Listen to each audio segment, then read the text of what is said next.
I'm not sure.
All right. Shall we begin? Yes, ma'am. Do you get that? Oh, yeah. That was for you. Thank you. You're welcome. Good morning. I am yeah. I'm Felicia Marcus, the chair of the board. Today is Tuesday, July 18th. I'm not really sure where the echo is coming from.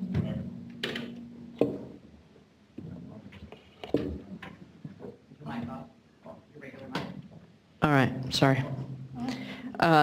It's July 18th at 9:32, and the meeting's called to order. With me to my left, Vice Chair Stephen Moore, to my right, Board Member Tam Dodak, and to her right, Board Member Joaquin Esquivel, and Board Member Doreen Diadamo will be here shortly. Mr. Oppenheimer, can you please introduce the staff that are assisting today?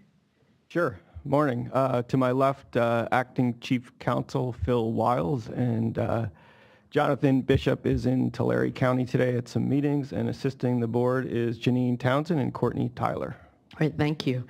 Emergency evacuation procedures, for those of you who do not know, and a refresher for those who do, look for the exit nearest you, and if you hear an emergency sounding sound, pick up your stuff and your friends. Don't pick your friends up, but go with your friends and head out down the stairs. We meet in Cesar Chavez Park near 10th and J Street if you want to wait with us.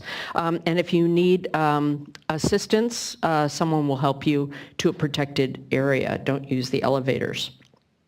What else? Meeting's being webcast and recorded, so it is important that you speak into the microphone, but not so close as to make a staticky noise over it, because it's being webcast and recorded and people are listening on it. And finally, please, if you have cell phones, pagers, other noise-making devices, put them on a silent type mode or turn them off. And with that, we're on to public forum, where we hear from anyone who wants to speak about an item that is not on the agenda. And today we have one. Ms. Libby Yarmovic is here. Please. Good morning. Good morning. I'm calling about the city of Beaumont. Can you hear me today, Steve Moore? You going to be able to focus this time? On October 17th, the city of Beaumont submitted to the state board a document claiming their capacity and their projected growth, when these houses are going to be built. I've tried to tell you people there's no water up there and their sewer is already at capacity. They submitted this document. It claims that the Heartland project is going to be built 1,000 houses in 5 to 10 years. These houses are being put in right now. These houses went to the will serve, asked for a will serve letter from the water district on Thursday, and they said they only need a 10-month will serve letter because they're being put in right now. There's like 20 bulldozers there preparing this land. You can see it from Google Earth. There is no capacity for 1,000 houses. Instead of collecting $12 million in mitigation fees to build fire stations and roads and sewer capacity and recycled water, the city made a deal with them and only charged them $3 million. $3 million that they put into the general fund as a one-time transfer, a magic money. What else they put in is that $5 million that they took out of the sewer fund last year to put in their general fund to try to get their general fund solvent. Their general fund is $100 million in deficit because this city has used their mitigation fees in the general fund for 20 years. There is no recycled water facility. The city wants $108 million from the State Water Board to build the recycled water facility that this state board says they already have, that you gave them a permit for 10 years ago. The facility does not exist. They stole all the money. Also on the board was the extra imported water that is available to this pass area. $55 million for 1,700 square feet a year for 20 years with no guarantee it's going to ever last. Wait, say that again. What is the 55? $55 million is what Jeff Davies of the San Gorgonio Pass Water Agency was able to secure as water for the Beaumont Cherry Valley Water District. The Beaumont Cherry Valley Water District right now is using 2/3 of their water is imported. The Beaumont Basin has been in overdraft for over 10 years. It is being sucked dry because of too much development. There is never going to be water for all these houses. But right now there is no sewer capacity. And it's not coming because every time they collect money, they move it to the general fund and then they spend it. And they never put the facilities in. 1,000 houses, there's not going to be fire stations down there. There's not recycled water for these people. They're not putting in roads, and they're putting it in a Potrero interchange, but that's for the warehouses. 500 million square feet of warehouses, no EIR. This 1,000 square feet, I filed a CEQA complaint. It's supposed to have a CEQA EIR. They're using a CEQA from 1994. They say that's fine, no change. They say 1,000 houses will have no effect. Does that sound logical? No, no. There are special laws that the water district is supposed to go. The water board is supposed to check 500 houses. You guys are supposed to make sure you don't even know. I will email you the laws, Ms. Marcus.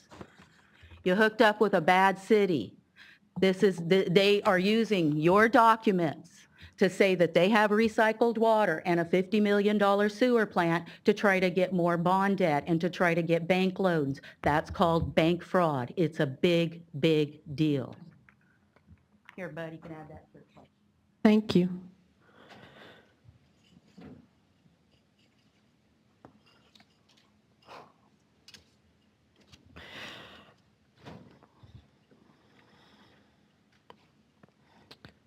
Time to consider adoption of the July 5th board meeting minutes. There was one error I noticed that too, yes. that has been corrected. Otherwise, Board Member Esquivel, you have an amazing talent to be both present and absent at the same time. With that correction, I would move for adoption of the minutes. Second. All in favor? Aye. Okay, minutes carried.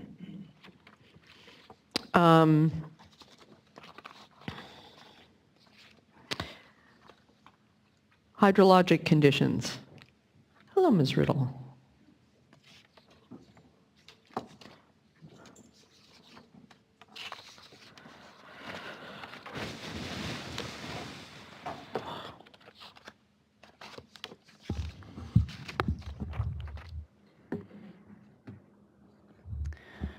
Good morning, Chair Marcus and board members. It's been a while since I've done an update for you. I'm Diane Riddle. I'm one of the Assistant Deputy Directors in the Division of Water Rights.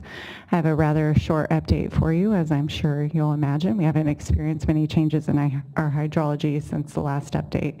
So I'll go through those quickly and let you guys ask me any questions you may have. Again, we're holding pretty steady on precipitation. I'll flip through these slides quickly.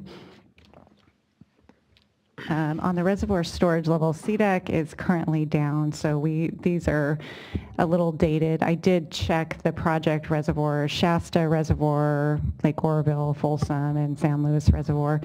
All are down just slightly from these figures, with the exception of Oroville, which is up a little bit from these figures, but all rather full for this time of year, given our wet hydrology this winter and spring.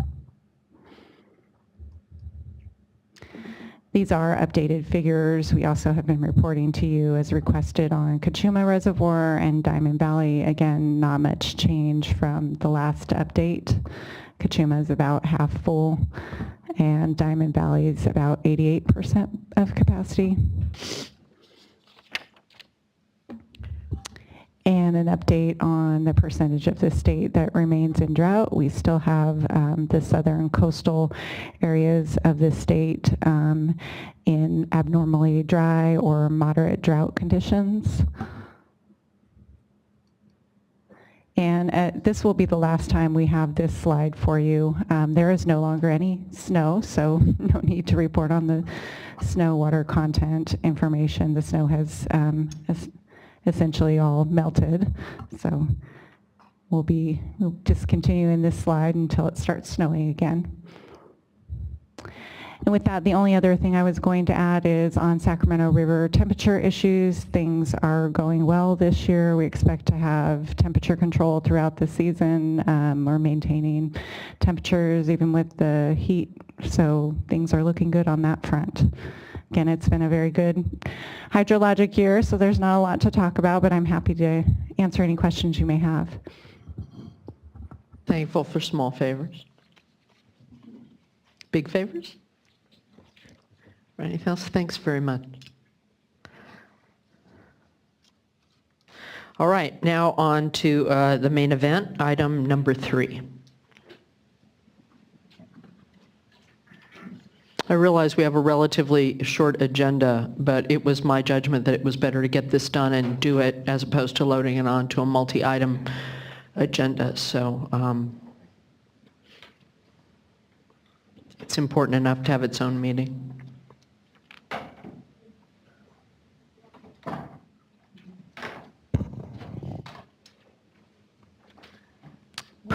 Perfect timing. Yeah.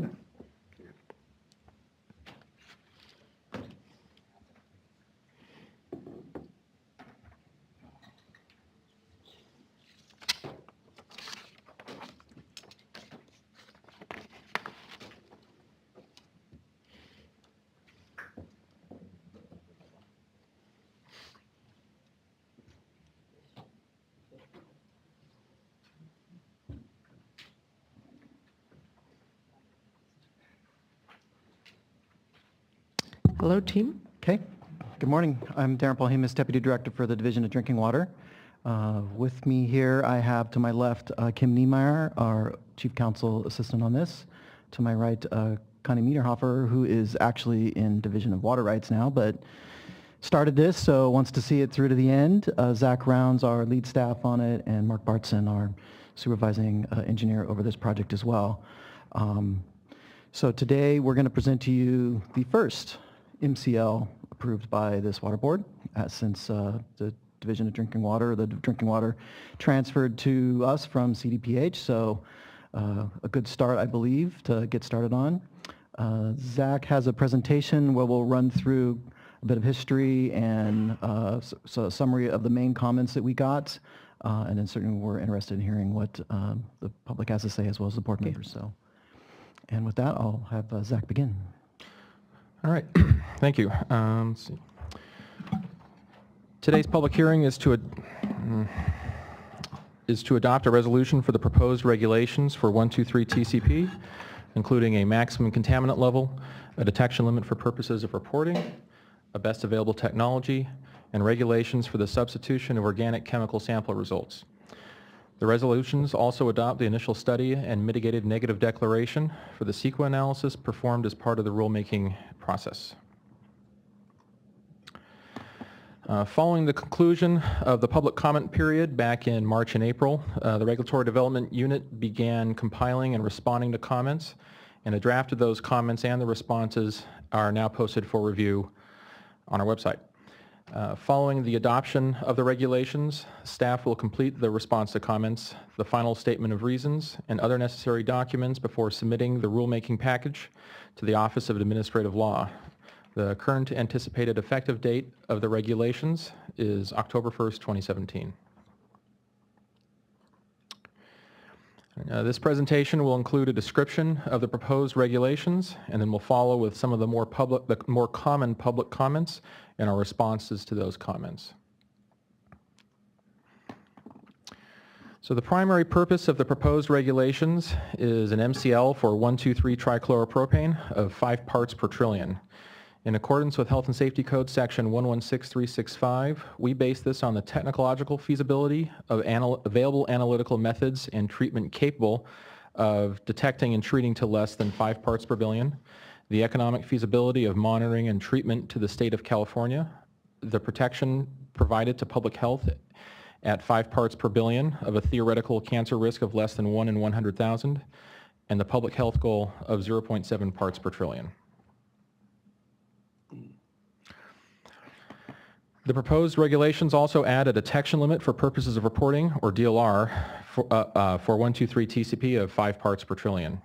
The DLR is a regulatory definition of how low the concentration of a contaminant must be for it to be considered non-detect.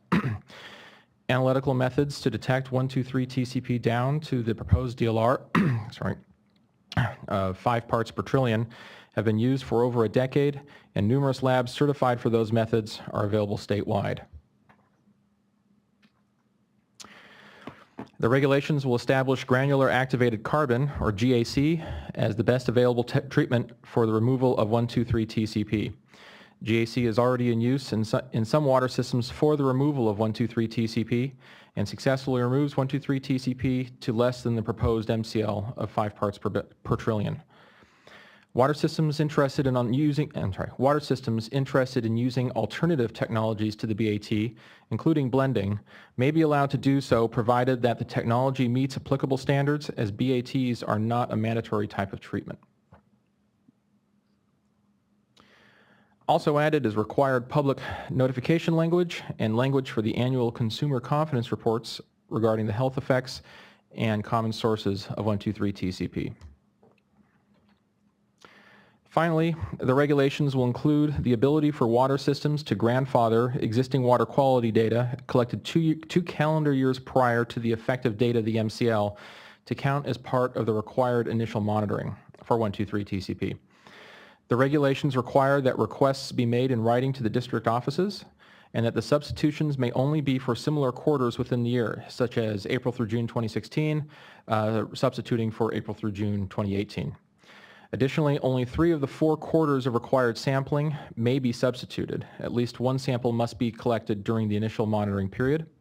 And this regulation will apply both to 123 TCP and to any future organic chemical MCLs that are adopted.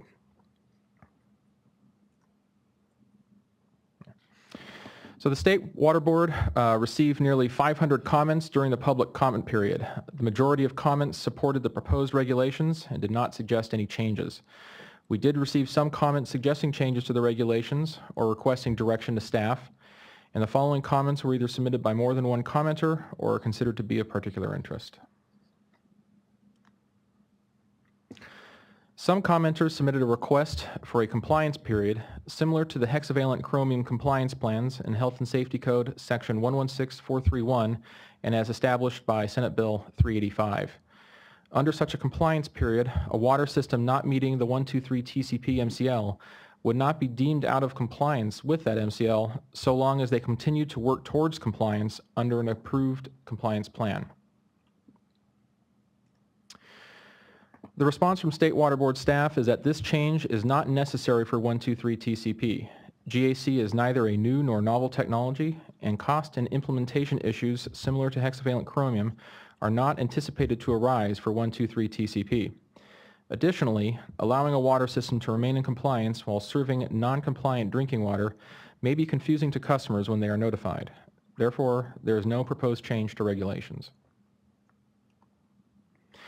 On this one, is there another reason, really conceptually, when we look at 123 trichloropropane compared to chromium-6, there is no naturally occurring 123 TCP, and so there's not that aspect of difficulty in getting compliance, let alone the technology. So isn't that also part of the rationale that this is a synthetic compound as opposed to naturally occurring and doesn't raise a host of issues that are related to feasibility or viability of being in compliance immediately due to natural sources? Yeah, I think that's a correct statement. When we considered the guise of this, I think it's important to point out that we didn't mention in the presentation that there's a lot of factors that go into this determination, that people shouldn't interpret our actions here as what would be necessarily a future action on a future one, such as Chrome 6 or some other component. In those, we very well may see the need for at a time period of implementation and other things. So this is really just kind of the circumstances revolving 123 TCP, the treatment, the sources, those type of things were all factored in, correct?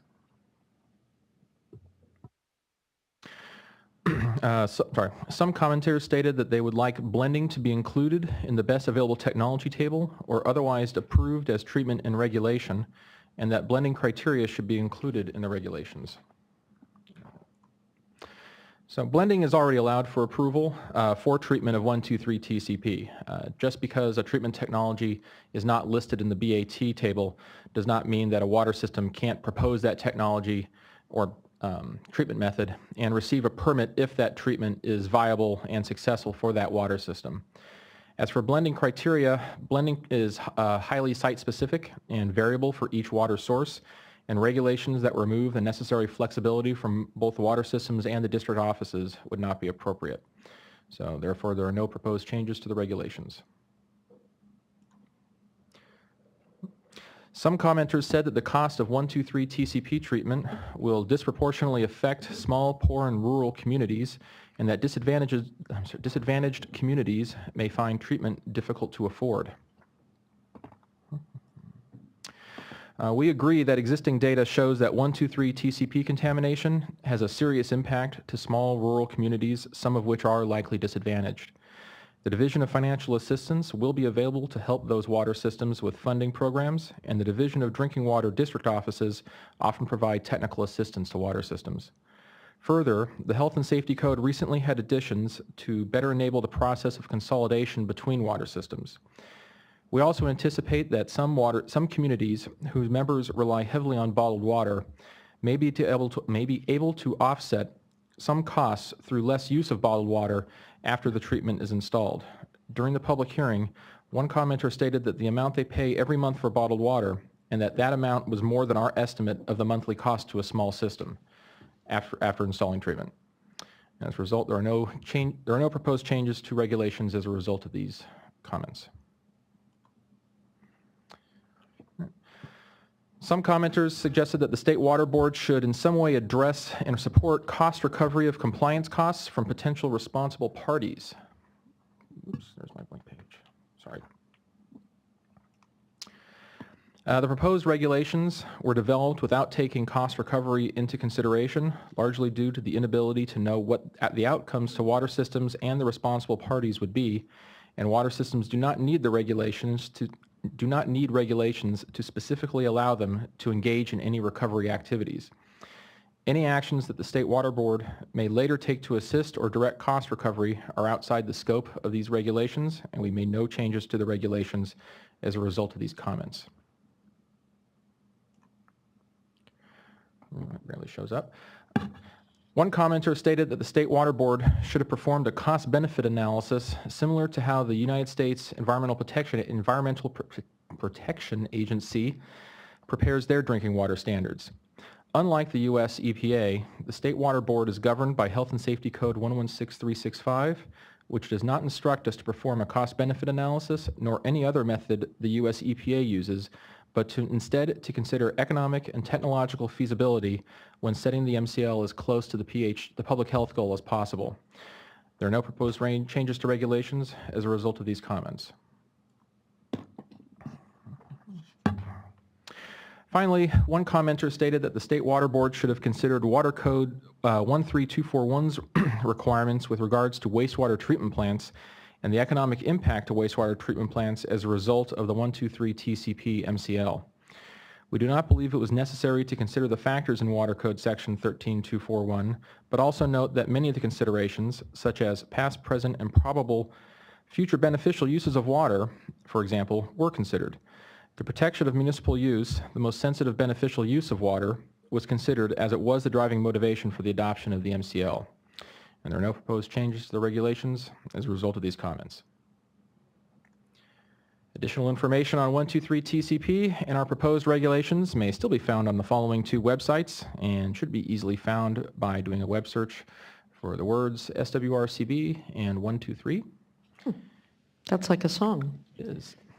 I've had requests to include that song in present training exercises. Sorry. Serious. And that's it. So if you have any questions. Questions?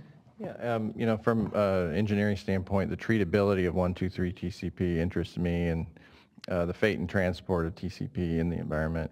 And it's interesting, I did a little... Faint Transport is a good name for a band. Yeah, well, we'll talk later. Yeah. And so this chemical is not that soluble really, because it's got the hydrophobic type construct, and yet it's finding its way into water, and we can get it out through granular activated carbon, but it's also doesn't partition to solids that much either. It's Henry's constant. And so this is a very difficult chemical. It's got a small molecule. It's not very soluble, and it doesn't adhere to solids very well, and it doesn't have a strong vapor pressure necessarily either. So where does it end up? It ends up eventually in groundwater systems, and because it's more dense than water, into non-aqueous pockets. And so it's really insidious in terms of fate and transport too. And I'm just relieved that granular activated carbon actually is able to get down to a health-related level. But it's not a slam dunk. It's not a strongly hydrophobic compound. And yet, for those who look at the science of it, are we, what is our confidence level that this can routinely be brought down to those levels using GAC? And are there other treatment approaches to deal with such a difficult chemical to remove from water supply? So during our review and preparation of the MCL, we did review, there are 7 water systems throughout California that have received permits for 123 TCP treatment using GAC, and in all the sample results from those treatment plants, they brought the MCL, they brought the treated water effluent down to less than the DLR. I believe a couple of them are using air stripping as well, but that doesn't bring it down as low. They just use air stripping as a forward side treatment, and there's no There was no evidence that air stripping would successfully bring it down to less than 5 parts per trillion. This is a belt and suspenders kind of thing, where we could airstrip first and then polish with GAC. Sure. During our research, there were indications that there may be other technologies that may also be successful, but we didn't have any evidence of them being deployed for a water system. And as a result, at least for the terms of the best available technology, GAC was the clear winner. Yeah, and even in the pump and treat world, some reductive dechlorination, through bioremediation, can happen over time, but it's not a treatment approach. It's more of a long-term remediation approach.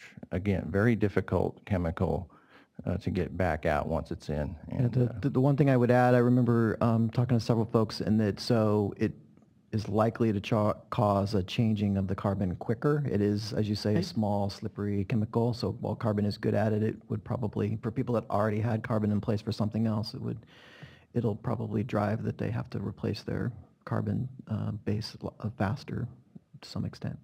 Right. yeah, so there is that economic aspect of dealing with this that's on top of, even if you have GAC, it's going to have to be changed out more often because of the capacity, and it relates to its physical properties.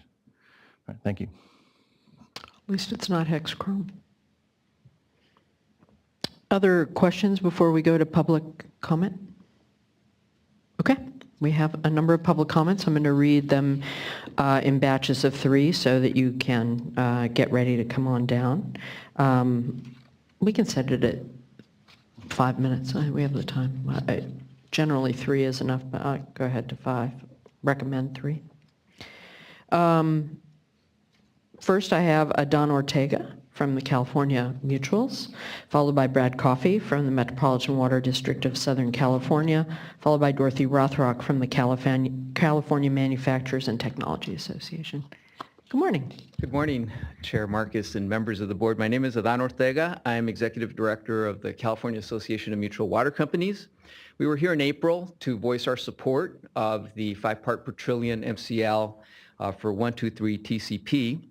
We also did provide comments to the effect that it would be important to provide a compliance period, especially for small, older, and disadvantaged communities. I would like to respond to some of the comments that the staff replied to and provide you some context for that request, which I wasn't prepared to do before. First, one of the comments is, although public water systems may wish to avoid being declared non-compliant with the MCL during the period between finding a source out of compliance and completing either installation or treatment of or other activities which may bring the water system back into compliance, providing a compliance period is not necessary and not in the public interest. Cal Mutuals completely and strongly disagrees with this assertion. If anything, we feel the board should consider the May 5th, 2017 ruling in Sacramento Superior Court, which cited the Division of Drinking Water for not properly assessing cost impacts on small water systems when setting the standard for hexavalent chromium. Superior Court Judge Christopher Kruger ruled that the Department of Health, at the time, this was not on your watch, failed to consider economic feasibility when setting that standard.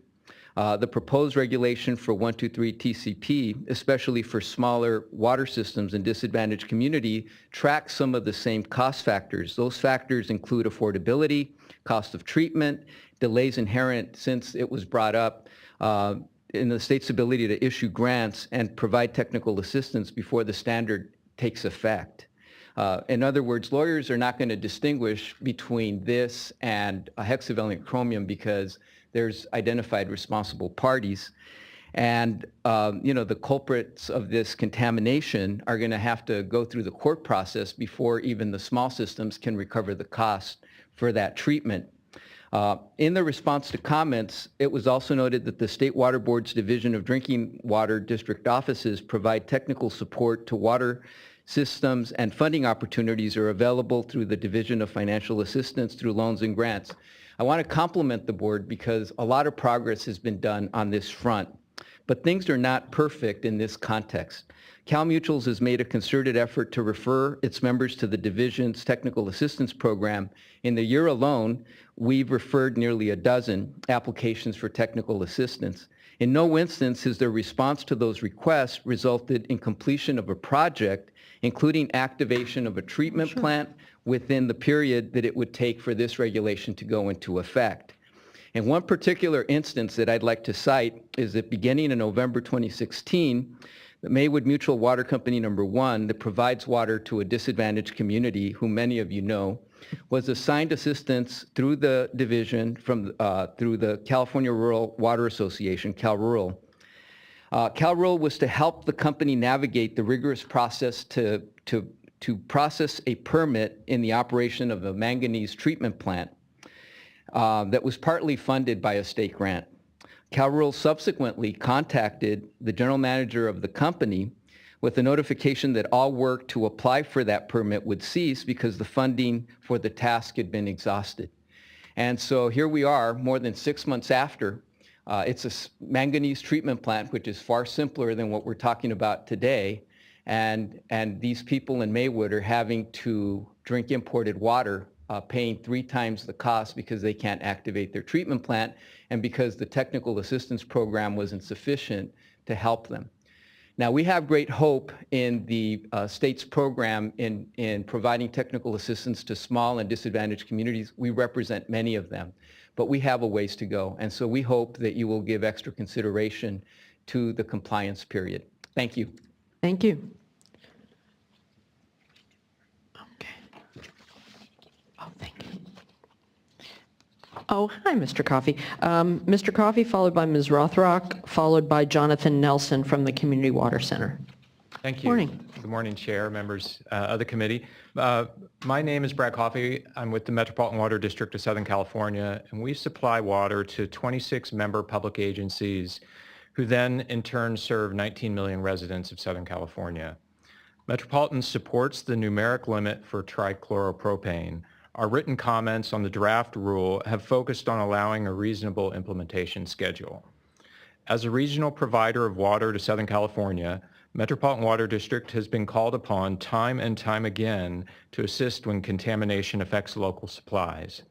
Notable examples include when the gasoline additive MTBE contaminated wells in Santa Monica, when industrial chemicals closed nearly half of the wells in the city of Los Angeles, and when perchlorate contamination closed wells in the Inland Empire.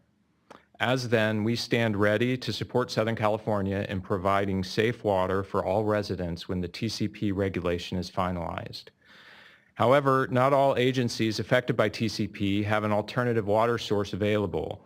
Metropolitan Water District strongly believes that the public is best served by a transparent disclosure of TCP levels and by a sufficient compliance period before imposing violations or enforcement actions. This important balance could be handled with a case-by-case approval by the Division of Drinking Water. Right. Allow me to provide one additional example. During the drought of 2008 and 2009, Metropolitan expedited a project for the city of Los Angeles to install granular activated carbon on 2 wells closed by contamination. I was the project manager for that project. The $12 million project was rushed into service because of the drought, and it still took nearly 2 years to complete, even though GAC was well established as a best available technology and land was available. The contaminants there included TCE, trichloroethylene, PCE, tetrachloroethylene, 1,2,3-TCP, and also 1,1-dichloroethylene. That 1,1-dichloroethylene actually was the limiting factor that required the largest amount of GAC. Of note, obtaining the operating permit from the drinking water program required 7 months from initial submittal to approval, due in part to the detailed process needed to follow for severely impaired sources. Again, it seems that the public interest would not have been served by holding a water utility in violation while the state board reviewed a permit application. In summary, we support the numeric limit for TCP and stand ready to assist Southern California. We respectfully ask for a reasonable compliance period for those requiring capital improvements as allowed under the Federal Safe Drinking Water Act. Thank you for your consideration. Thank you very much. Ms. Rothrock, followed by Mr. Nelson, followed by Rebecca Franklin from the Association of California Water Agencies. Good morning. Good morning. Thank you, Chair and members. My name is Dorothy Rothrock. I'm president of the California Manufacturers Technology Association. CMTA regularly advocates for policies to improve agency decision-making through legislative oversight, improving Administrative Procedure Act provisions, and better economic analysis. We believe that regulation should be supported by robust, peer-reviewed analysis to make sure our companies, taxpayers, and consumers will only incur costs that are justified by commensurate public benefits. In April, we made written comments expressing our concerns about the shortcomings of the record regarding economic feasibility for the proposed MCL for TCP. Our expert, Richard Belzer, notes that a key piece of analyzing economic feasibility should include, quote, taking account of the actual benefits obtained from treatment. So we should monetize the benefits and compare the incremental costs and benefits of potential alternatives to reaching the standards we choose. After the comment period closed, as you heard from an earlier commenter, on May 31st, the Sacramento Superior Court ruled in a case CMTA and the Solano County taxpayers brought against the board regarding the MCL for hexavalent chromium. The court found that the DPH failed to adequately consider the economic feasibility for its MCL on hexavalent chromium. One statement the court made was, quote, simply coming up with cost estimates for 7 MCLs and then selecting one of those MCLs is not equivalent to considering the economic feasibility of complying with the MCL. As noted in our April comments, we believe that the rulemaking record for the TCP proposal here is similarly deficient in not considering the economic feasibility. For this and future MCL determinations, we urge the board to adopt a robust process for calculating economic feasibility that includes the cost-benefit analysis and is reviewed by a panel of experts that includes economists in the ranks. So we ask the board to complete such an economic feasibility determination before adopting a proposal for TCP. Thank you. Thank you.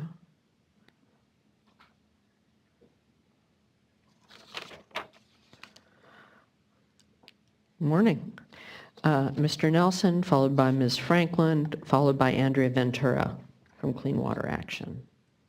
Good morning. Morning. And thank you, Chair and members. Jonathan Nelson on behalf of the Community Water Center in support of the proposed TCP MCL as laid out in the staff briefing.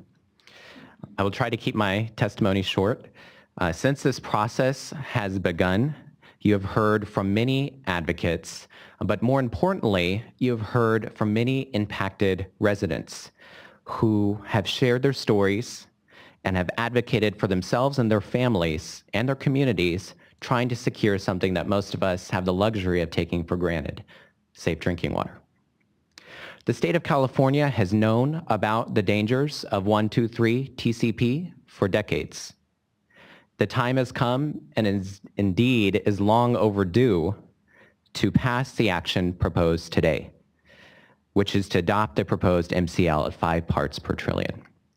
We urge you in the strongest possible terms to pass the regulation as laid out in the staff briefing. We then look forward to the continued work using every tool that we have and making as much haste as we possibly can to ensure that impacted communities and residents can secure safe drinking water as soon as possible. Finally, we want to commend the staff on how thorough, robust, and deliberate this process has been. Please adopt a proposed 123 TCP MCL. Thank you. Thank you. Thank you, Ms. Franklin, followed by Ms. Ventura, followed by Paul Towers from PAN. Good morning, Chair Marcus and board members. My name is Rebecca Franklin with the Association of California Water Agencies, and we previously submitted comments in April. So our members support the adoption of the MCL at the proposed level of 5 parts per trillion, but we are among those requesting that the board include a reasonable compliance period in the regulation. Our members strive to remain in compliance 100% of the time, and as currently written, the proposed MCL would become effective in October 2017. This would give water agencies insufficient time to finance, permit, and construct the new treatment systems that are required to comply with the new MCL before that initial compliance date happens. This will cause a number of agencies to be deemed out of compliance, some as soon as they begin monitoring. Many water agencies have already begun taking the necessary steps of scoping the scale of treatment that will be necessary to comply with the proposed MCL, and also to consider alternatives. Despite those early actions, most agencies expect it'll still take at least 2 years to complete their projects and come into compliance.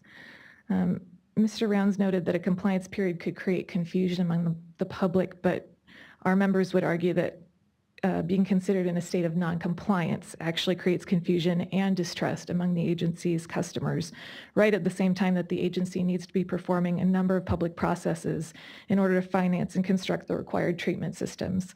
For example, granular activated carbon has a footprint that's much larger than the average wellhead.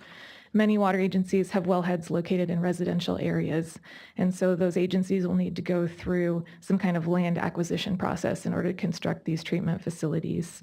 In addition, agencies must analyze the impacts of construction and operations through a CEQA process, and also may need to raise their water rates in order to finance these systems, which are estimated to cost several $millions. Public water agencies are subject to Prop 218, which requires them to get voter approval for these rate increases. In order to successfully pass proposed water rate increases, agencies must engage in extensive public education and outreach. So all of this takes time. And all these steps must still be followed despite granular activated carbon being a known treatment technology. So a compliance period would still require water agencies to begin monitoring, reporting, and public notification upon the regulation effective date. And it would simply provide a sufficient time for water agencies to construct the required treatment systems prior to being considered in violation. We've proposed some language changes that are similar to those contained in the federal Safe Drinking Water that we've submitted to the staff, and that would resolve this issue. So we encourage the board to consider those proposed language changes and incorporate them into the regulation prior to adoption. Thanks again. I'm happy to answer any questions. Thank you. I'm going to listen to everyone first. Ms. Ventura, followed by Mr. Towers, followed by Bill Aliod from the Environmental Working Group. Good morning, Andrea Ventura with Clean Water Action. Good to see you all. I don't need to tell you where we stand on this. Clean Water Action has submitted letters and has testified over time on this issue. We support the 5 parts per trillion as the most health protective that is currently possible. It is well over the PhD, as we know, but I think this is a reasonable standard to ask for. We absolutely oppose an extended compliance period. Just a reminder, as you know, the law that allowed that for hexchrome was specific to hexchrome and did not send a message to the board that we would be doing this all the time. And as I've said before, we hear these same things every drinking water standard that comes up. And yet, the system has worked, and hexchrome was a special case that we felt needed to be addressed. I am a little frustrated today. We agree with staff's analysis of why this is not an appropriate thing to offer this time around. I got a phone call from a woman yesterday, out of the blue, lived in the Bay Area, but has a son in Kern County. And her concern, she had read about TCP. She wanted to know what the potential health impacts were, how he can protect himself now because he lives in an impacted community. And her concern was that even if we passed this today, it would still take a good year to be in compliance by the law. And I had to explain to her why that was reasonable, that, once something goes into effect, people need to get to that place. But she did not agree that any sort of extension was reasonable when people are being exposed to one of the most potent carcinogens in drinking water, that they knew this was coming for a long time, that we even had a sense of what the number might be. And I don't mean to presume on your decision today. So, as you heard from Mr. Nelson, what communities are saying is, no, we want to be protected as soon as possible. Cancer is expensive. You wanted an economic analysis, you have to add in the cost of cancer, the cost of lost time for work, all of the economic things that have to do with the health impacts as well as treatment and the impacts on on business. I feel today that what we're hearing is a threat. Oh, We got sued over hexchrome. It was remanded. We're trying to figure that out to move forward. Don't do this again. And that is a terrible and unconscionable argument in our view. We stand with the communities who want to be protected. We ask you to move forward 5 parts per trillion today, and let's get on with getting these folks safer water. Thank you. Thank you very much. I have a question. Sure. I'm going to pick on you just because I think that you have a lot of good relationships with the communities that are affected by this. And so, although I agree with what you just said, I'm also somewhat convinced by Aqua's arguments about treatment, the local providers, and confidence in systems, and a system being out of compliance. Right. And so, do you have any suggestions, and this is the same question that I'm going to be asking staff later, Sure. what can all the stakeholders do to work together in order to provide for better messaging in the event that we don't provide for an extension of time? Keep the date that we have, but Right. work together on messaging so that the community feels protected and that they're not confused by this action. Well, I agree with staff's assessment, and I think this has happened even with the hexchrome situation. I agree with staff's assessment that when you send a message to people saying, we're over the state legal standard for a contaminant, but we're not out of compliance, that's what confuses people. We get phone calls from people saying, I get this report in the mail, I don't understand what this says. Now, in most cases, our water systems comply with our laws, okay? And thank God for that. They work hard on that. But I think you get a lot more consumer feelings of confidence when you tell them the truth, that this is where we're at.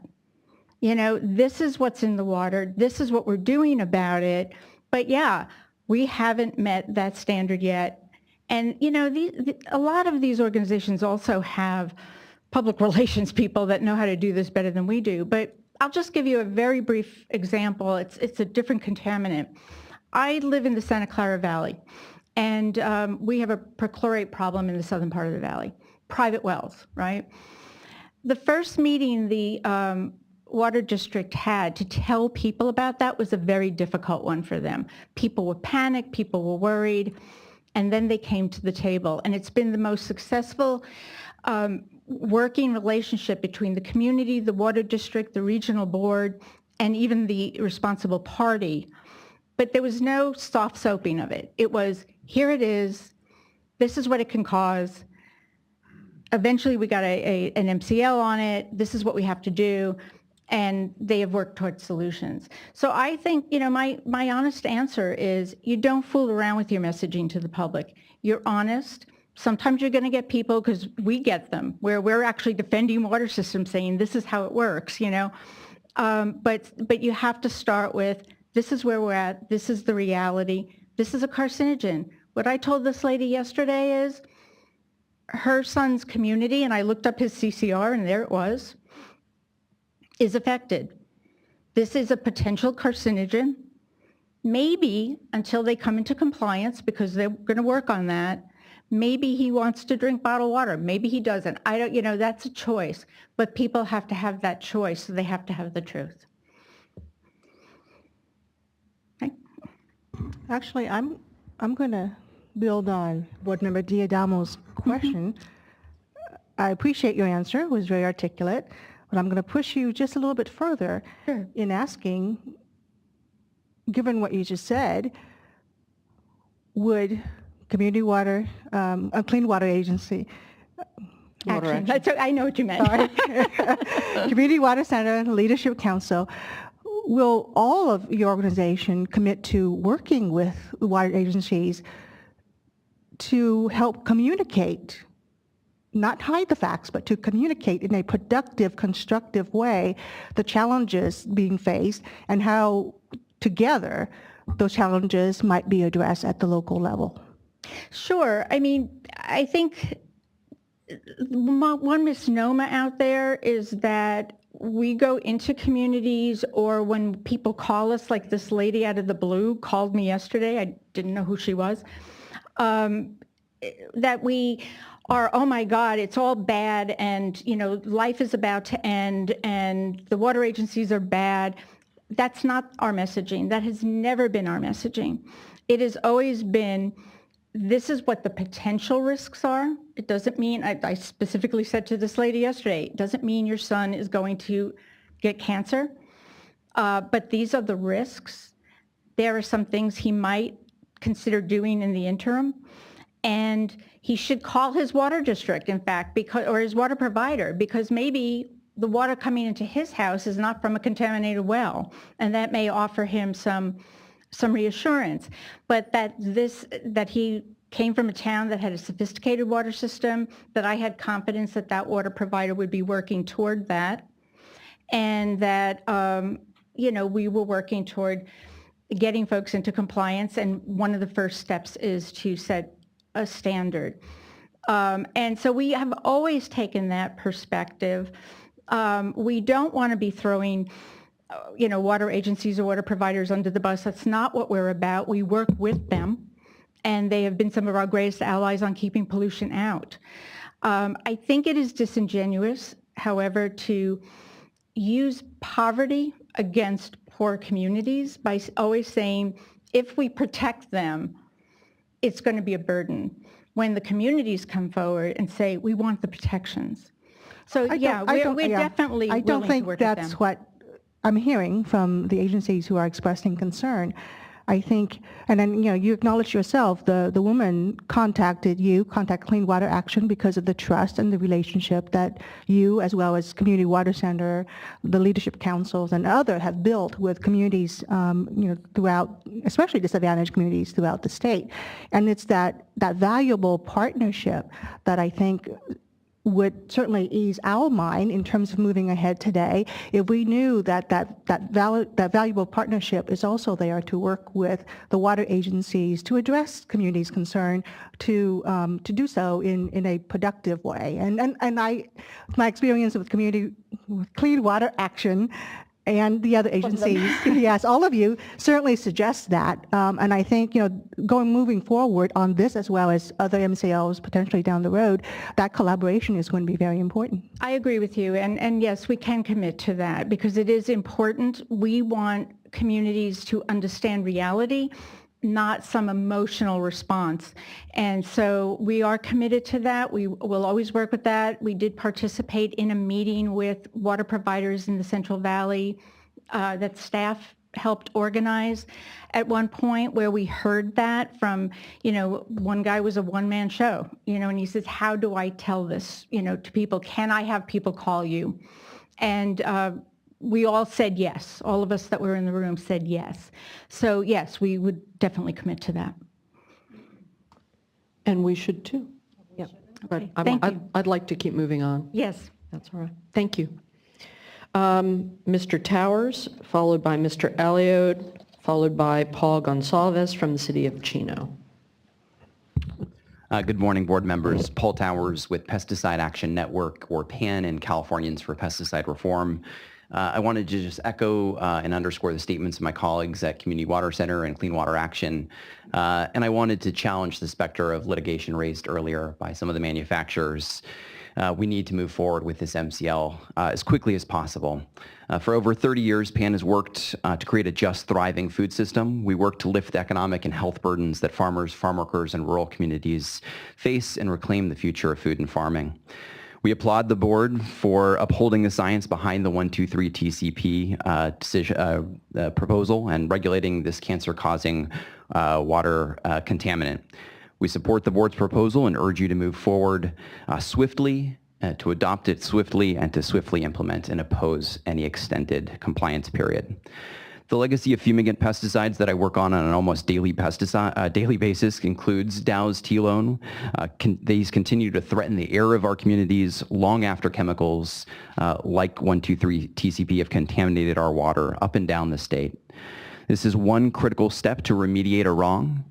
We encourage the board to continue to work with DPR, with CDFA, with OEHA, and others to ensure that hazardous fumigants like Dow's T loan that included 123 TCP are limited, and the state continues to make deep investments in sustainable ag and ensure that contamination like this never happens again. So thank you. Thank you very much. Mr. Elliott, followed by Mr. Gonsalves, followed by Randy Reck from the Environmental Justice Coalition for Water. Thank you. I'm Bill Alio with the Environmental Working Group. EWG has had a long history of working on drinking water. A few years ago, I was working on an anti-bottled water campaign because we felt like there was a lot of waste of plastic, and bottled water had contaminants in it, commonly bacteria, but other things. So we were saying, you can drink the tap water, and I'm grateful that almost everywhere I go, I can drink tap water, in buildings, in my own home, and everywhere. But lurking out there is cancer, and I think almost every one of us has been touched by someone in your family or a friend. It's going on in ours, not my family, but our friends right now, and we often don't know what causes it. It's usually not asbestos, smoking. We don't know what it is. It's a little bit of that, a little bit of this we don't know, combined with your genetics. So at EWG, we work to reduce exposures to toxins. And this is one of them. 1,2,3 TCP is clearly a carcinogen. And so we appreciate the board's good work and the staff's analysis to get us down to a level that we can hopefully live with for a long time. We worked on the hexavalent chromium legislation that Ms. Ventura mentioned and went neutral on it. We saw the economic feasibilities and practicalities involved with that. We don't think that's appropriate for 1,2,3 TCP, nor is an extension. I think the technology is available and practical, and we should get it on. Thank you very much. Thank you. Mr. Gonsalves, followed by Mr. Reck, followed by Phoebe Seaton from the Leadership Council for Justice and Accountability.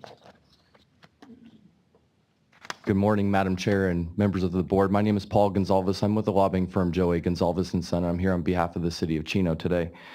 I'd like to start by saying the City of Chino does support the regulations. However, we too have concerns with the short time frame. 6 months just logistically isn't enough time for us to be able to raise the funds, do the SQL analysis, issue the contracts, etc.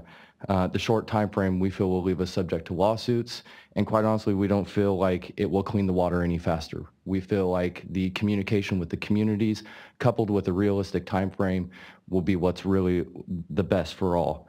The city is dedicated to clean water, and in fact, they just issued a $600,000 contract for water treatment at one of their well sites in light of these new regulations. So because of this, we respectfully ask that you reconsider the time frame and give agencies a realistic opportunity to come into compliance. Thank you. Thank you. Mr. Reck, followed by Ms. Seaton, followed by Stan Kiesling from the Rural Community Assistance Corporation. Good morning, Chair and board members. My name is Randy Reck with the Environmental Justice Coalition for Water. We primarily work with small disadvantaged communities and state and local small water systems. And I'm just here to voice our strong support of the MCL as proposed in the staff report, excuse me, and oppose any kind of extended compliance period. We're really excited about this MCL because of the opportunities that it's going to open up for some of these state and local smalls, whether it be consolidations or access to SRF funds or anything else. And so primarily through our Salinas office, we're going to be working with those areas to get this water cleaned up. So thank you. Thank you. Ms. Seaton, followed by Mr. Kiesling. Thanks so much, Phoebe Seaton, Leadership Council for Justice and Accountability. We, of course, echo Community Water Center, Clean Water Action, Pesticide Action Network, et cetera, in supporting the board's proposal. We strongly support a strong MCL and are especially looking forward to working with the state and local agencies to implement, to hold the folks accountable that need to be held accountable and work cooperatively. Just to answer, I think, your questions real quickly, we are, I can speak for several of us, but certainly Community Water Center, and we are working on, I would say, almost, if not daily, weekly basis in partnership with local agencies to address this issue. And we look forward to, I think that my colleagues are in a meeting right now in Delhi, actually, on this issue. So we look forward to the kind of the continued power that we're going to get through implementation of this MCL, and we'd like the board to act swiftly and get this this movement moving more forward quickly. Thanks. Sue. Thank you. Mr. Kiesling, followed by Chris Kahn for the Coachella Valley Water District. Hi. Good morning. I'm Stan Kiesling, Rural Community Assistance Corporation. I'm here in support of the regulation and urge you to adopt it in its form, along with my friends from Clean Water Action and Leadership Council and CWC. However, we submitted comments in April that expressed a concern about the funding of the implementation of the regulation, and especially as far as small rural communities are concerned. So the requirement under most of the funding available at the state is that you have to be able to show that you can make the water that you deliver affordable. And for small rural communities, trying to comply with this regulation, I don't think is possible, not at an affordable level. And I think that long-term operating subsidies are going to be required for small rural communities. Those funds don't exist today at the state.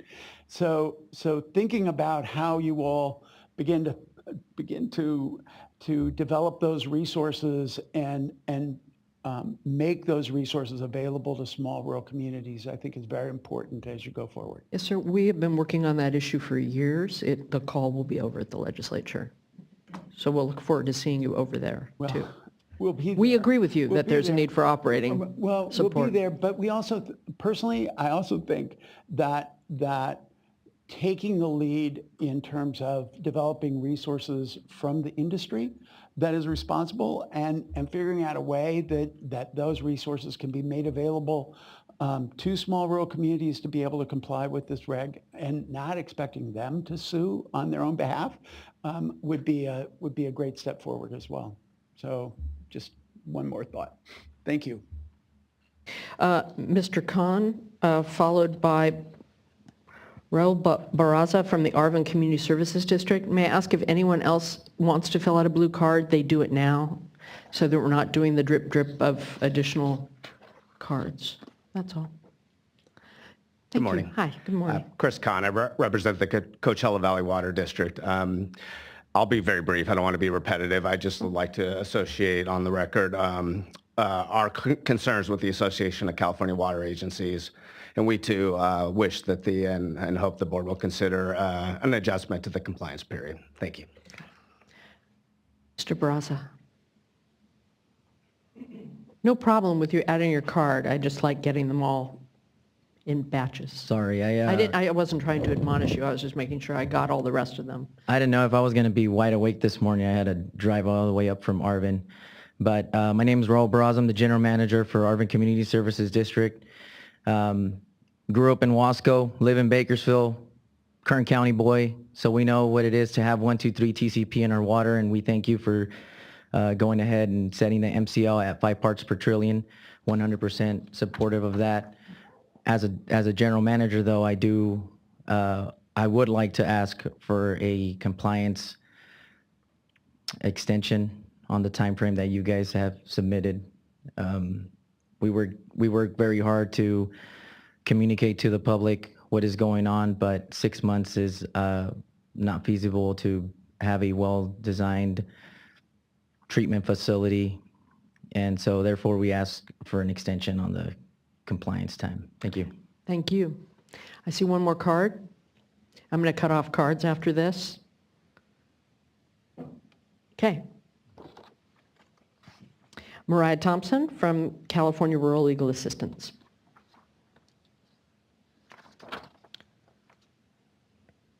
Good morning, board. Thank you for your time this morning. I'm just going to be really quick because most of what I have to say has already been said by many of our colleagues here, but we are here to support the adoption of the MCL. We work directly with residents in small rural communities impacted by TCP.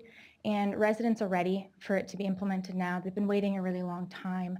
And we hear a lot of frustration from residents on the ground about why has this taken so long? Folks have known about this being in our water for decades. Why are we still waiting? So we've heard a lot about delaying compliance periods.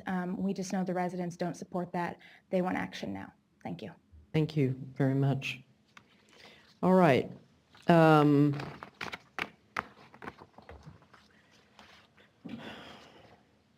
Questions, but I want to acknowledge a couple of things before we start. And my apologies if I step into this place a lot, having run a water agency that was very concerned with compliance. That was a wastewater agency. But folks who run agencies want to be in compliance. That comes from a place of pride. I think it's been said earlier. But I do think that this is the process that we have always had. This is the process where our district engineers then go and work with each individual community to figure out what they're going to do. This is the process that during the transition of the drinking water program to us, we were told by water agencies was spectacularly effective and that we shouldn't mess with it.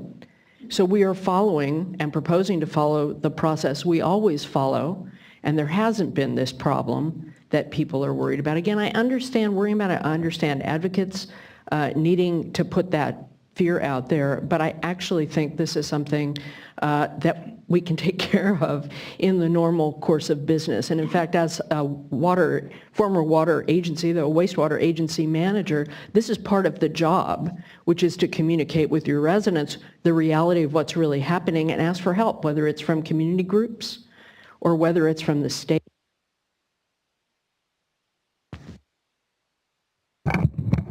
When folks have asked us, we've stepped in to help. I do understand the desire for the period, but I honestly don't think it is necessary or advisable. And having watched the very specific conversations about how unusual Chrome 6 was, that was different. Happened over in the legislature. We were supportive because it was unusual, but it didn't make a new business as usual. Again, I don't disparage any of the concerns from water agency. It comes from a place of pride. But I also have to say that I don't have quite as much sympathy for the argument that we're going to confuse the customer, because I think that's a little bit patronizing. And I go into the school of thought that if you give the public information, and it's not just one meeting, first meetings are hard, and you share it, folks rise to the occasion. Not everyone, but a lot of people do, and they appreciate that honesty. And I want to pledge from my perspective that we'll help too. And when anyone has asked us help in communication, we have helped and we're happy to. But it works best when it's a community conversation about reality, and then we figure out what to do with it, similar to the conversation we had about mercury or any of those other things. My deep preference is just, it is what it is. Let's use the process we have, the great staff out there who can work individually with the agencies to get it done, and you build support for it. I don't see this mass danger out there, but I would pledge my support to try and help with the communication of it. And I'm sorry for stepping in without letting you, but I feel pretty strongly about this, and I just wanted to put that out there. I wanted to listen to everybody in case I heard something different, and again, I absolutely respect the concern. It's not disrespecting the concern. I just think that the right answer is not to change the process that we've had, that people have said has worked so well up till now. So I got the conversation going there, so I'll just jump in and say I agree with you, and what I was looking for was really more of a commitment from the community groups and our staff. Now's the time to make that transition. Of course, everyone gets the opportunity to put in their requests. That's part of our process, to hear from folks and hear how we can improve on a document. But now's the time to focus more on implementation. And so really what I was looking for was a pledge from some of the community groups to help with the messaging. I do think that it is confusing. This is a standard process, but the public doesn't really understand that standard process. And so once there's an announcement that a system is not in compliance, questions come in. And so part of that messaging, I think, is that yes, it's a quick turnaround, but that's part of the standard process, and here's why. And so just to get everybody on the same page, our staff, the community groups, and the water agencies on how best to message that so that communities can go forward with what they need to do to improve water quality. So yes, I agree with what you just said. Great. I thank my fellow board members. Very well put. And Thank you for explaining the science of it. Oh, Bio boy. it's fun. I love it. Very Do that. interesting, challenging, very challenging. As an engineer, you have to put your license on the line to say this is going to meet standards that protect public health. So it's a very serious challenge, this particular chemical. And as folks have said, it's a very serious public health threat. California officially determined that this is a carcinogen. It's still under discussion at the federal level. And when you look at the science and the experiments and all that was done to show it, it is disquieting how serious and insidious this chemical is. And so really I will step back though and say, as a board member, I'm always interested in the time frame of implementation and what's feasible and what's reasonable. And so I've been listening to this discussion intently on compliance periods and how we can work with our local partners for the path. The right set of incentives, I think that's the word I was trying to grab, is what are the incentives that we, our Division of Drinking Water, the state board provide to move forward to protect public health in this serious matter? And what message, as you point out, do we send by saying, well, you're in compliance because you're working on it. And then if you look at a map, and you see all the the dots on the map, and then they indicate you're in compliance, is that sending a truthful message to the public that, oh, okay, I can safely drink this water and not have an incremental cancer risk? There's an issue here about how we label things to communicate to the public, and so what incentives would there be? Mr. Reck mentioned he's excited, to get started, to get going with programs, and that this action would provide an incentive at that local level. If we put in compliance periods of 1 to 3 years, would that incentive be lessened? Would there be less excitement, less motivation? That would be my concern. I know from experience as a regulator, if the number's in place and you're out of compliance, that is a very strong incentive to get the necessary decision-making, the necessary funding in place with the community, the support.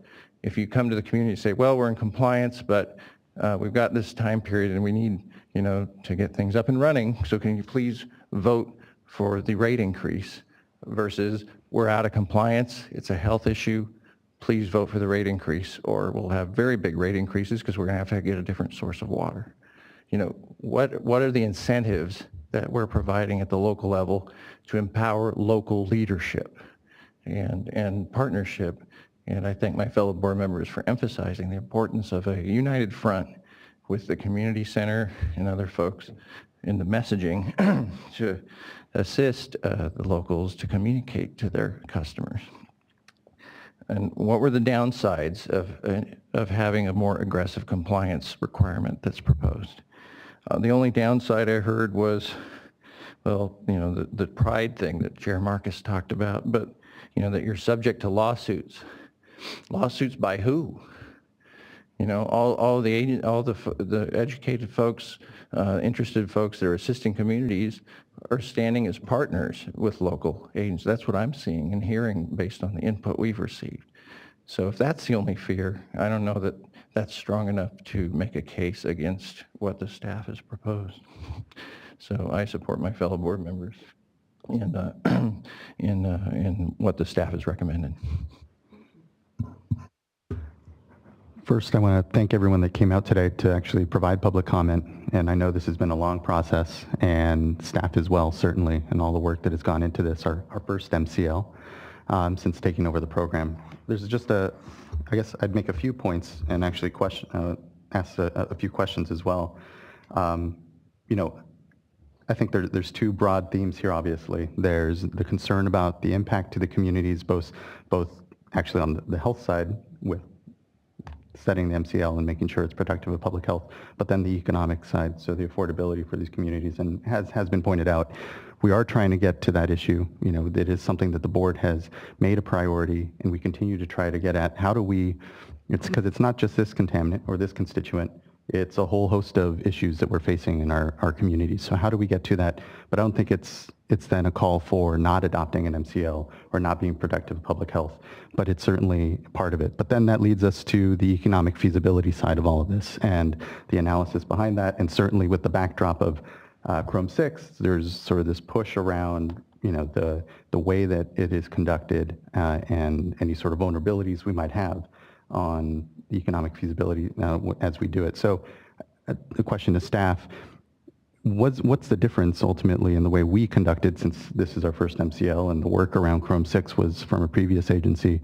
the difference between the way we conducted the economic feasibility this time around as opposed to Chrome 6?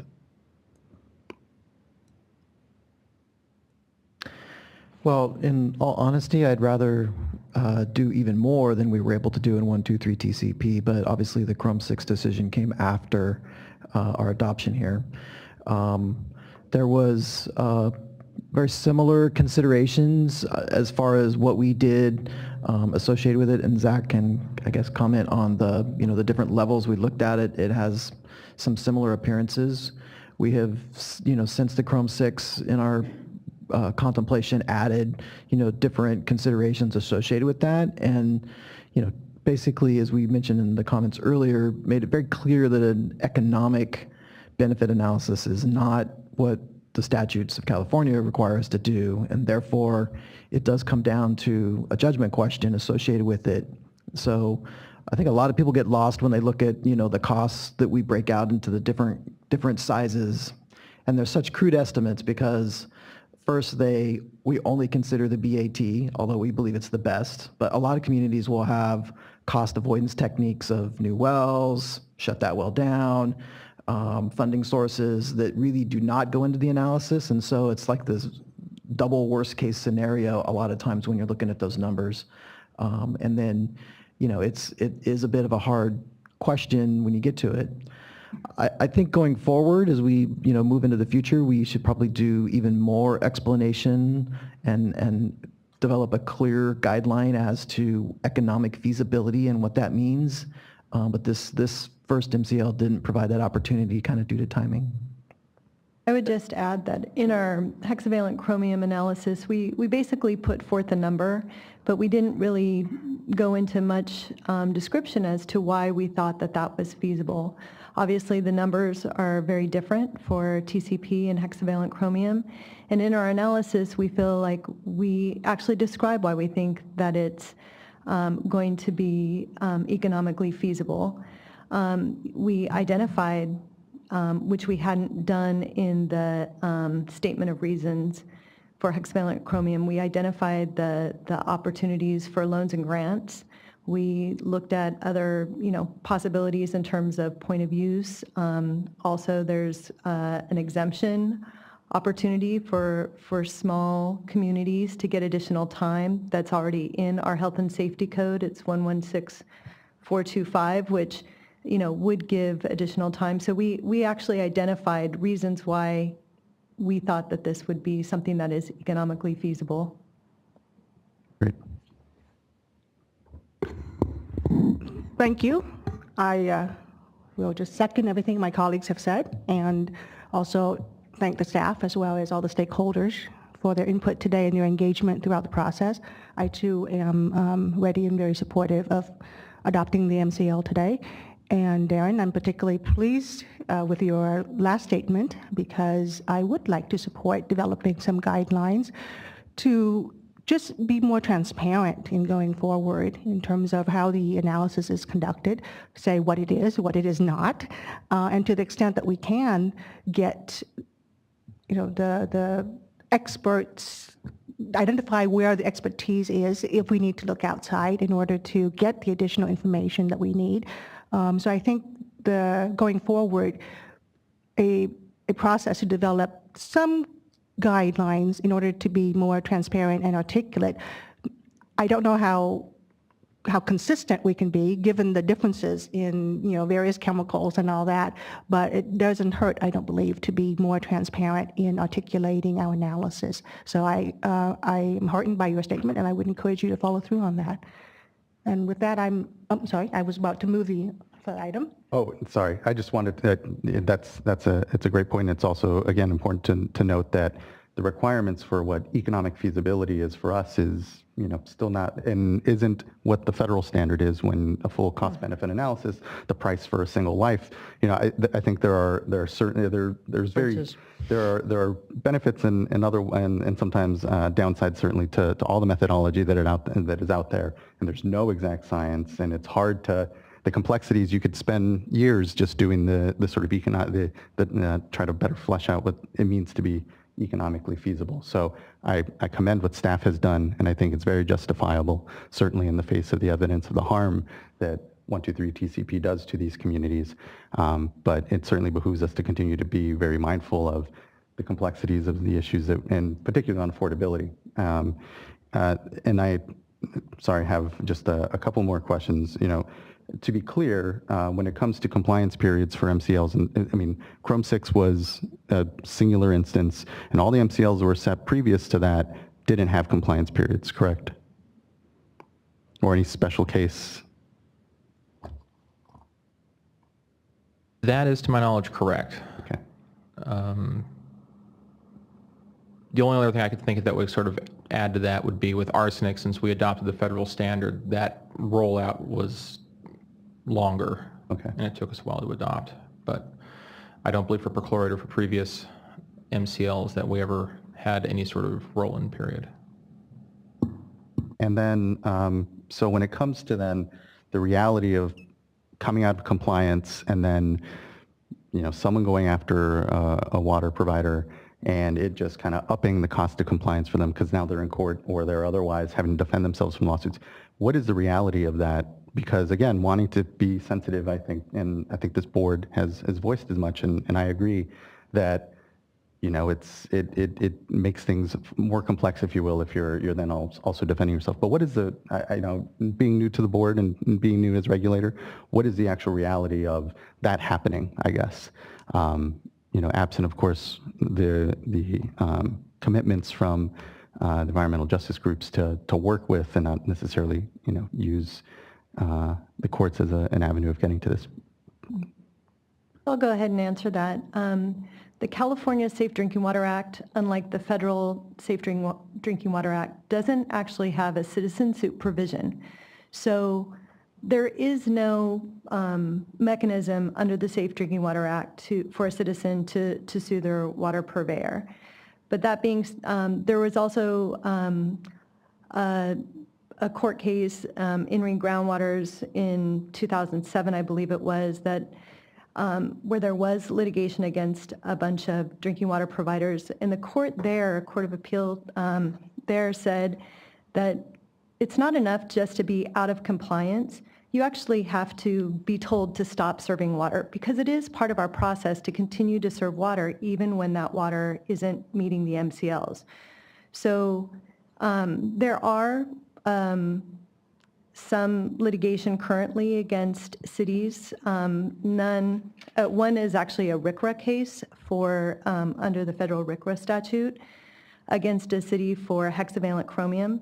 So it isn't really common. One of the other concerns we heard were writ of mandates, to force a city to meet the law and then get private attorney general fees for the attorney fees. We don't see that being likely if a provider is under a compliance order, is working diligently to meet those requirements. I think where you really see those writ cases is where 10 years have gone by and nothing has happened. So we don't see this as being likely and being successful for someone being short-term out of compliance. Okay, thank you. I think that was it. Thank you all again. Well, thank you. Do we have a motion? Madam Chair, before we begin, we did have some slight edits that we would propose to the board to read into, and I'll ask Kim to read them for 7 and 10. So these are small edits that we're recommending to the resolution. To whereas clause 7, we would amend it to read, following the conclusion of the public comment period on April 21st, 2017, the State Water Board staff compiled, so taking out has, reviewed and adding prepared draft responses to every comment received during the comment period, and then adding in a draft initial response to comments table that was made available to the public. So that changed just to identify that we made this available and identifying the document.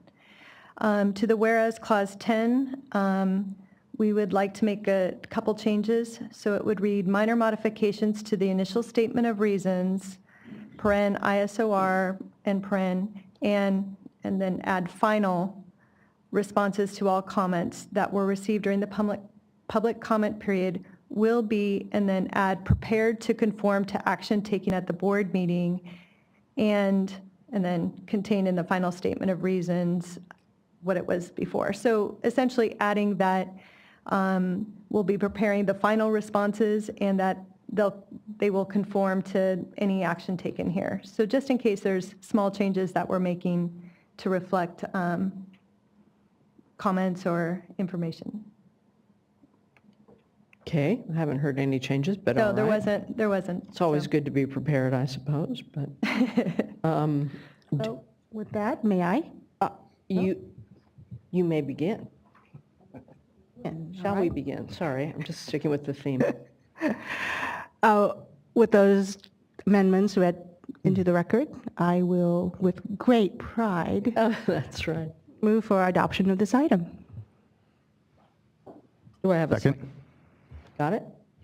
Any further discussion? All in favor? Aye. Aye. All right, it carries, and again, I think we have a group commitment on many people to try and work together to move forward, and I will hold folks to that, including ourselves. So we're all in this one together. Thank you, an important, very important day for public health. Thank you all. That was a good discussion as well.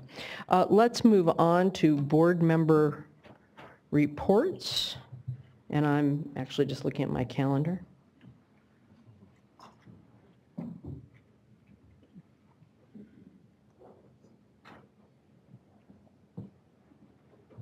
I can go ahead and start. Yeah, please, that'd be great. Last week, I had the pleasure of having the opportunity to be able to participate in a roundtable at the U.S. Senate, convened by Senator Carper, Senator Duckworth, and in attendance with Senator Stabenow, Senator Booker, and Senator Cardin as well, to talk about drinking water and drinking water quality challenges that every state faces. The main backdrop was Flint, obviously, because it's certainly at the front of many's minds. And so lead in water was of particular concern, and several of the other panelists were particularly about lead. I was the more generalist there, although we do, Board Member Moore and I were just chatting before, we do have issues with lead in communities here and there. We're still better trying to assess what our issues are in the state, but when we talk about the lead lines that are out back east that are very, it's not as, it's a different sort of thing, but we still struggle with. There's a benefit to be relatively young. Yeah, yeah, there is.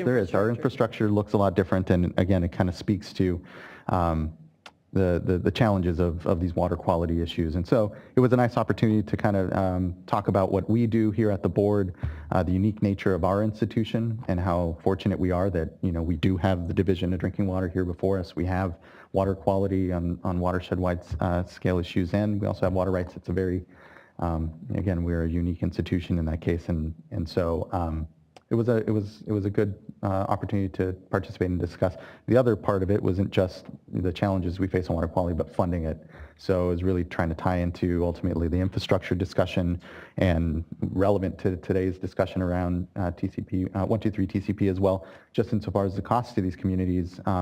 where water is already unaffordable, addressing these issues just kind of seems to, and I sympathize with the point, kind of push out that affordability even further. But, it's something I think that certainly this administration and this board is committed to and trying to address. And we're fortunate to have the mix of stakeholders that we have in this state that are committed to it, as well as we've seen on trying to really get at how we actually get the work done in these communities, again, that are underserved and already some of the highest water bills with some of the poorest water quality oftentimes, which is really insidious. So, but yeah, that was my main to-do last week, which was nice. It was nice to be able to also hear from other states. Again, that opportunity to sort of sympathize with other states and say, well, how do we get at these things together, particularly from the federal side, which it always feels like whack-a-mole really when it comes to federal reactions, because it's always a crisis and a response, as opposed to a more thoughtful and coordinated discussion. So,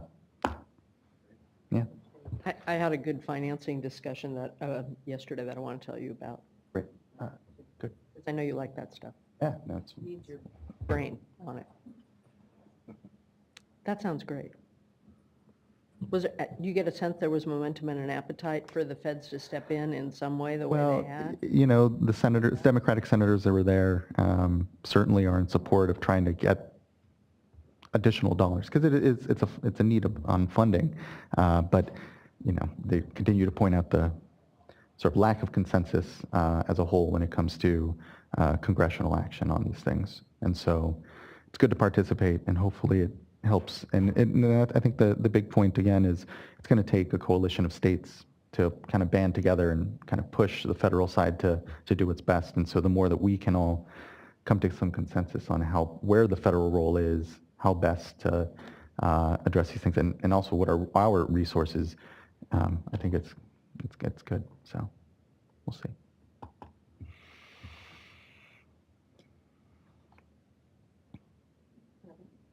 Yeah, it's sort of an eventful last week, but yeah, I'll just mention Tam being passed out of the Rules Committee. It was a great hearing and a very good day. Thank you, and since you mentioned it, thank you for your support, all my colleagues as well as staff also, and looks like, well, it still has to go before the full Senate, yeah. but it looks like you may be stuck with me for another 3.5 years. Which makes me the luckiest person on the planet for a variety of reasons that we all know. Well, I wish I could have been there. I was busy driving hither and yon last week, so I went to 2 regional board meetings, started off on my way to Bishop for Region 6, went to a meadow restoration tour that Trout Unlimited and officials from the U.S. Forest Service, Inyo National Forest, put together, and I learned a lot about meadow restoration. Of course, I was thinking about Board Member Moore while I was there, so I brought some materials for you. Mainly what I learned is just how unique each meadow is, and how there's no project that sort of fits the mold, but the Sierra Meadow Strategy, which is a partnership in the Sierra Nevada by just a big collaborative effort, NGOs, government agencies, local community stakeholders that are trying to put together some guidance for meadow restoration in the Sierra Nevada. And so this strategy includes guidance, also an attempt at streamlined permitting and funding, things that all projects need. What they're trying to do over there is package about 30 projects so that they can use information that they've learned from other projects and try to implement similarities on the projects where possible, at the same time recognizing the differences. I also learned about the potential for greenhouse gas benefits, carbon sequestration, and Trout Unlimited is working on a pilot project in order to better measure the emissions and sequestration opportunities. And so I look forward to hearing more about that, and hopefully they can present something to us once they get more information there. And then attended the board meeting in Bishop, and then the next day drove all the way across to Watsonville and participated in a tour on some local resource conservation district projects in Santa Cruz County, and took a look at a infiltration project on ag land in Watsonville. There's a farmer there that's set aside a fair amount of land in order to work on an infiltration project to improve groundwater quality. And Eric, I'm going to be talking with you later about this because of it potentially going through the Division of Water Rights. And then the Pajaro Valley Water Management Agency took us to the saltwater intrusion area, and we looked at Harkin Slough, a stormwater recharge project, and then their recharge basin to address groundwater replenishment and saltwater intrusion. So lots going on that day, learned a lot. It was a nice start to this new role that I have for Region 3 as a liaison. As far as the meeting at Region 3, the board adopted a TMDL for sediment toxicity and pyrethroids in sediment, and I believe Region 5 adopted something using a different approach. And so it seems to me that since this can be a little confusing, I'm going to talk to staff about seeing if when we receive the TMDLs, I think they're on a similar track anyway, maybe getting them calendared at the same board meeting. That's all I have. Well, that's a great tour that you had. It's kind of like Board Member Esquivel's statewide tour last month. You know, it's very impressive. Also, just what I saw, it relates to some of the discussions we're going to have in our Water Quality Coordinating Committee this October on climate change. And in those two instances, I was struck by how those are tools in the toolbox for climate change adaptation, you know, in terms of augmenting storage incrementally statewide, whether in the meadows of the Sierra or taking advantage of high flows in the Pajaro River to replenish groundwater resources and have storage there in that part of the state. So it's a great tour you had. I also traveled a bit. I was asked by the Siskiyou County Board of Supervisors. Actually, they asked our staff in the Water Rights Division if one of the board members could come, and I volunteered because I'm the liaison to the North Coast region. But certainly any of you would be welcome up there. And staff in water rights, well, you know, FaceTime and partnership building. And it was actually very a good meeting. The staff at the state in the Division of Water Rights put together two presentations. One was on the process for the proposal by the Klamath River Renewal Corporation, KRRC, who are the owners of the 4 dams on the Klamath River. They made an application to our board for water quality certification on September 23rd, 2016, to certify water quality standards will be met if those 4 dams are removed as they are proposing. And so it was helpful for us to communicate the process that we are doing. We are objectively reviewing this proposal as, you know, as a future disposition of that hydroelectric based network. And so staff did a good job. Parker Thaler, I have to give him a lot of credit for a very well executed presentation. You know, the slides were as they were, but he did a very professional job, and Aaron Ragazzi was in support. I just was there to emphasize what I think, you know, a message we send around the state, our desire to really, I used the term earlier today, empower local water leadership. You know, the folks that know the system up there, we want to work with the landowners cooperatively and get their input and address their concerns in a transparent process. And that was especially important for the second item, where we talked about the California Water Action Plan, the action number 4 to protect and restore important ecosystems, and the governor's direction to us and the Department of Fish and Wildlife to identify 5 streams around the state to work on proposed in-stream flows that are scientifically based and based on collaborative work with the local interests.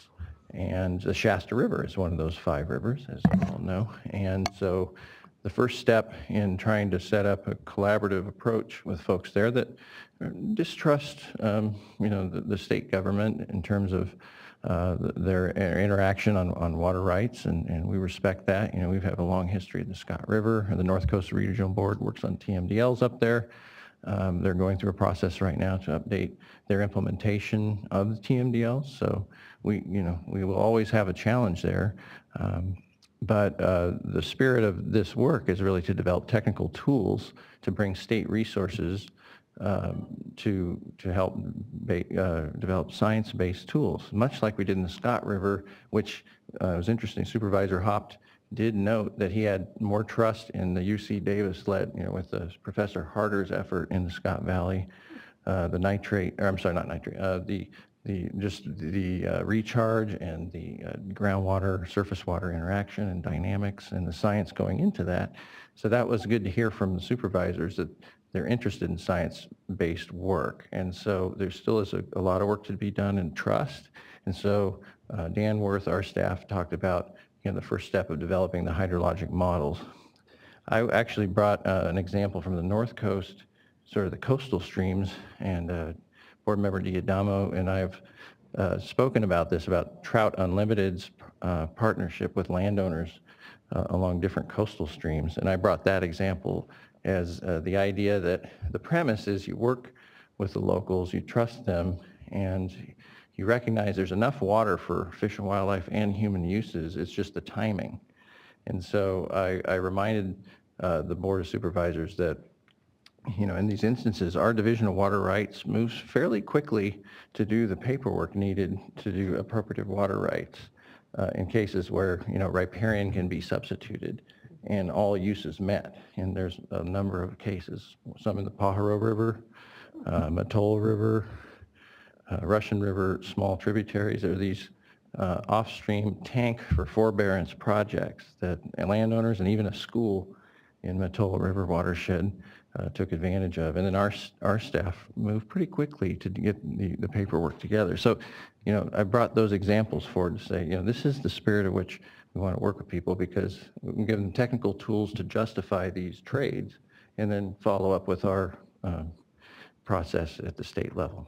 So it's going to be a long journey. We're going to have to go back up there again. It doesn't always have to be me. You guys are welcome to come up and show our support of locals as they grapple with this multiple objective water planning that we have to deal with whether it's population increase or climate change, living together and making the most out of our water resources. So anyway, that was a long report, but we want Siskiyou County to know that you're every bit as part of our community as any other county, and we really appreciate everything you do to protect water resources. So moving to Thursday, I supported our staff in the Division of Financial Assistance in their Clean Water SRF Policy and Prioritization Workshop. And if you have a chance, I encourage you, I know you all are very busy. I guess there's a Tulare meeting later this week, but I was in Oakland on July 13th, and basically this is a follow-on to that item we had in June on the intended use plans for the clean water program, especially reaching limits in terms of what we're able to finance and coming up with a methodical, transparent approach on prioritization that we didn't have to do before because there wasn't as much demand on the program. Christopher Stevens did a great job of providing context, in terms of the history of the program and the policy changes that we've enacted that have now, had their consequences in terms of increasing demand on the program, and a good job of explaining why demand has increased and why we're generally supportive of expanding the program within our means, and that's why staff should be here in a month or two to talk about their debt management strategy, and so that we can come up with a sustainable fiscal strategy to leverage the program, but not overburden future generations too much with debt. So a lot of good questions, very well attended. I'm not sure exactly how many people, but maybe 100 people at least. And it was a full house at the East Bay Mud boardroom. A lot of good questions about the current process, and then this idea that staff is proposing, instead of a continuous basis of accepting applications, having more of a discrete annual process so that we can be more methodical and have a calendar-based approach, so that folks see what deadlines they need to meet and then what deadlines we need to meet to make it an orderly shift of how we operate the program. So I want to commend staff for these workshops. So far, pretty good support of what we're doing, and I heard the one in Southern California went real well as well. So I expect we'll hear back from staff September, October timeframe. All right, and that's it. My pleasure. That's great. I'm looking forward to doing some field trips now that we have a bit of a break from the water fix hearings. It's just great to hear about going out in the field and actually seeing things or talking to people outside. I've sort of been sticking to my knitting a lot lately, or talking about the efficiency legislation going through and that sort of thing, more the daily work. But I did want to flag that I am going to go to Santa Barbara at some point to look at Kachuma and meet with some of the water agencies. Also speaking about helping with communication, that they have a problem. I offered to do that. And so because you two have switched, I know Stephen did a drought task force meeting down there. It's now so you two can duke out who comes with me.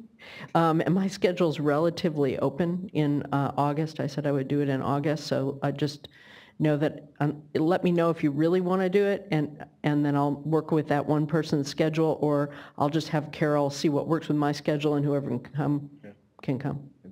And then I'll need a little bit of help from the water rights folks. I think I remember everything we did on the water rights matter on Kachuma, but I'm going to want more detail on each of those agencies, what their conservation numbers are, what their issues are, et cetera. Just, I know obviously know Santa Barbara and Montecito, having had clients there when I was a lawyer, but I don't actually know that surrounding area as well as I might. I tried driving through my last time I drove down to LA, but I don't know them as well as I know water agencies in other parts of the state. So I'll just need a little bit of help for that. Also want to note just the passage of the cap and trade legislation yesterday, not directly in our bailiwick, but obviously an important moment for the nation and just and the state, and just an amazing job on the part of the governor, in particular his staff, and a lot of those legislators.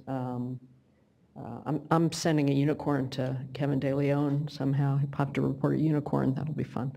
But it was really an amazing thing to watch, and some of the statements by some of the players that voted yesterday were pretty remarkable and gave me hope. So I just didn't want the meeting to go by without acknowledging a really big moment. All right, now, next we have the Executive Director's report. Yeah, just a couple quick things. Last time we discussed this report, you had asked about the status of a more comprehensive update of the enforcement report that sort of better articulated strategy there. And I just wanted to let you know, while it's not in here yet, we did circle back with the Office of Enforcement, and they're working on it. It's taken a little bit more time than they had hoped because they're working with the regional boards, but they think it's likely it will be included in the August report. Right, if they want to come do a briefing with me before they do the report, that'd be nice too. The conversation's good too. I'll let them know. Thank you for following up. I was going to ask. So. Okay, good. And then the other thing I just wanted to mention was, as you know, the cannabis policy and general order went out on July 7th, and I just wanted to remind folks that we're having a staff workshop Thursday this week in Eureka, and then one the following Thursday in Sacramento here, and then we're also planning on an August 2nd board workshop, so there's a lot going on the cannabis. And that's all I've got to flag if you've got any questions. Oh, great. Thank you, and thanks to the folks over in DWQ as well. It's been interesting to do water rights and water quality together. I think that's a a good effort for us. So. Questions or comments? Well, I noted that we reported on Santa Barbara area with the Kachuma and everything, that they actually did get their desal facility operational. Yes. That's one thing I did know. Yeah. On the order of 9 million gallons a day. Thank you. All right.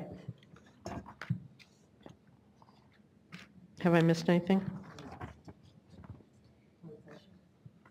Closed session. Are we doing, I'm sorry, I keep forgetting. Are we doing closed sessions today?